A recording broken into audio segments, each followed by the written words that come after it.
Welcome back, everyone. Piper and I here for another video for you guys. We are going to talk about sleep, okay? I want to provide you guys with some quick tips and behavior modifications to help get you sleeping through the night and nix those wake-ups. So if you're getting up in the middle of the night to use the restroom, if you are getting up frequently just tossing and turning, or you're having a hard time getting to sleep, staying to sleep, and that mind just won't stop running, this is going to be the video for you. Okay, so I'm going to provide you guys with 6 tips on how to help prevent those wake-ups and getting you sleeping nice and sound throughout the night, and some reasons why that's important. Step 1 on road to no wake-ups at night. You want to have a balanced whole dinner. So a little bit of protein, a little bit of fats, and a little bit of carbohydrates, just like I've shown here, all right? You've got chicken for your protein. You have sweet potato and quinoa for your complex carbs, okay? And then you have your avocado for the fats to keep you satiated and asleep all night, okay? Try whenever possible to eat at least 2 hours before bedtime so your body's not trying to do the digestive process, okay, so closely to bed, and you're a little bit more comfortable so you don't have that full feeling. And just a little side note, only eat to 80% full. Do not overstuff yourself. You can overdo it on a healthy meal.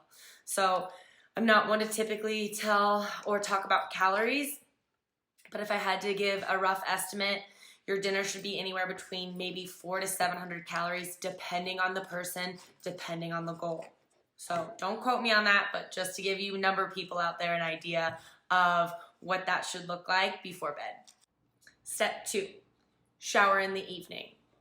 Ideally, about 30 to 60 minutes before bed, whenever possible, take a lukewarm shower. Well, mine starts out piping hot, and then I start to bring the temperature down to lukewarm. So by the time I get out of the shower, I'm nice and relaxed, and I'm at a comfortable temperature. What I've found is that it kind of helps me, it kind of helps my body relax and decompress from the stress that I may have endured that day. If I've had a really tough workout, it helps my muscles relax and recover. And then it also just kind of helps slough off any of the toxins that my skin may have absorbed during my workout or throughout the day.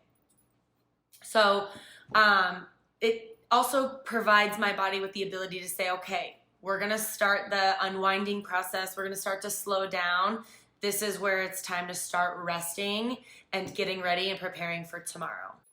Step 3, avoid falling asleep on the couch or the chair. It's really important that we train our bodies to understand that the bed is for sleeping and the couch or the chair are for maybe just relaxing, unwinding, or entertaining. So if you're watching TV at night and you start to feel your eyes close or you're dozing off, it's time to turn the TV off and go to bed. That is a huge signal on your body telling you, hey, I'm ready to go. Like, give up the good fight and let's go to bed. So you want to prevent sleeping for 20 minutes or maybe an hour, a couple hours on the couch and then getting up in the middle of the night to go and move into the bed. It's really important that we create these healthy behaviors and healthy patterns, and remember that we can always watch that episode tomorrow. Okay? Step number 4, keep your room at a comfortable temperature. You want to prevent it being too cold or being too hot. So compromise with your spouse if you have to share. But it's important that you are comfortable while you sleep, ideally with a light blanket. I mean, who doesn't like to snuggle up to a nice blanket while they're in bed?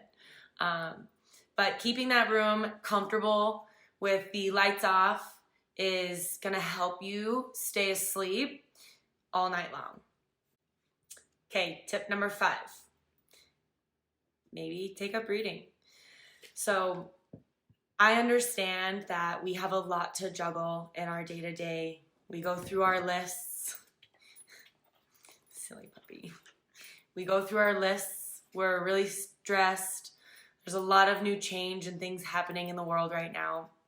But I found that taking up reading helps pull me out of reality and calm my body down and get me ready for bed. So whether you're reading something motivational like Can't Hurt Me by David Goggins, or you're reading junk like Find Her by Lisa Gardner, well, I call it junk, you just need to find something that will allow you to kind of escape reality and get you ready for bed. Ideally, maybe read in bed, okay? You're relaxed, you're comfortable, you're snuggled up to that blanket, and you're just telling your body, okay, it's time to calm down, like put the to-do list away, work is done for the day, and it's time to go to sleep, and it's time to rest. All right, step number 6, last tip. The one that is going to probably be the most challenging out of all my tips. And go. She's a little crazy. She's excited about step 6. Even though she's not included in step 6. Step number 6, pets out of the bed, kids out of the bed, and devices out of the room. All those things are detractors from getting a good night's sleep. Okay, if you're looking to not wake up in the middle of the night, it's something that's really important to you, you'll slowly start to peel back the Band-Aid, or you'll rip off the Band-Aids nice and slow, so that you can get a good night's sleep. I believe that there are 2 things that the bedroom is used for: sleeping and banging. And that's it. Sorry, that's just how it goes. Sleep is really important to me, and I value my sleep. And if anybody knows that if I get woken up, I'm kind of the devil, so you want me to stay asleep anyways. But it's really important that you try and implement this whenever possible, because when you stay asleep and you get that full night's rest, okay, let me get rid of her, hang on. Okay, so when you get about 6 to 8 hours of uninterrupted sleep, your body starts to release growth hormone at night. Now, growth hormone is what helps your body recover and restore from the day. So if you're not releasing growth hormone, your body is not getting fully rested and recovered, which means how I describe it is you take some of that stress from this day and you bring it into tomorrow.